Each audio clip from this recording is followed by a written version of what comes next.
news nañu cotise pa njàcc pa amul ci njàng mee njàngale mi liggéey fayeeku rek ak yelleef tolloole amul cax yenn ci ay décisionnaires yu nekk ci système éducatif gi lée ñu ngi bëggal dee en tout cas doomu aadama yaa ngi bëggal dee ak dundugu seer gi lée ministre du commerce day Serigne Gueye Diop waaw ci leen fa yéene kaay nee na dootul yàggati dara gis nga compagnie sucrière sénégalaise bi lée wàllum suukar si dana am kon ay ujju te danañu defar nag société yooyee ca Casamance ak li ko wër booy bet ñaar Serigne Gueye Diop yamu ca ci la mandat yéene kaay waaw nee na dootul yàggati dara danañu indiwaat nag genre boutique Sonadis yooyee ñëf te lépp dina leer li leer ba leer libération yéene kaay nee na waa BND day waaw scandale boo xam ne 3 milliards gaa ñaa nga cay enquête de ñoo xam ne kon dañ doon garanti ay mbirum suuf ak lu ni mel banque ba day nee na dakk Serigne Gueye Diop ministre commerce yamu ca ndaxte gis nga nee na njëgal ceeb bi lée waaw dana wàññeeku de wàññeeku bu ama am solo sax laa la wax critique yéene kaay ne professeur ya ca université day ña ngay gereew maara day taali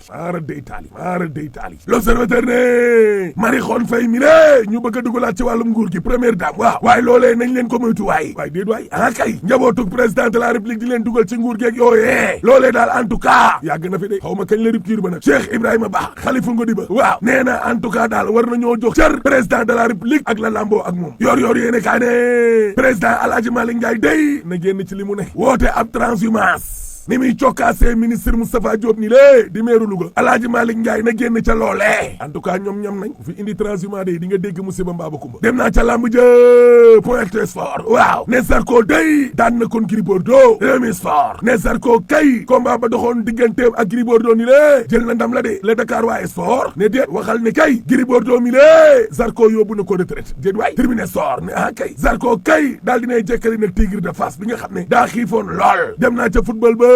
Jaraaf day mujj naa door ASEC Mimosa 1-0 yaakaar kay daal dinay judd nag laa la wax le record yéene kaay ne Jaraaf kay jël na 2e place ba laa la wax en tout cas Malick Daaf digganteem ak Lusma dana rey boppam ngir wàllum qualification bi laa la wax yéene kaay gi ne Real Madrid day waaw démb Barcelone da koo rey door yu miti laa la wax Lamine Yamal dana fi rey nit de dama ne la 5-2 super coupe la ca Arabie Saoudite kenn mës ta gis li lée Barça de bu ñu la jekkoo tey nga de en tout cas bit ya bari na bit ya de ak lu mu bari bu leen fàtte ne suul gaz du ko teree xeeñ dawi taxulaa rek ndax Sonko jomaay te jomaay mooy Sonko boo paree ma ne la alaaji tëjal Sonko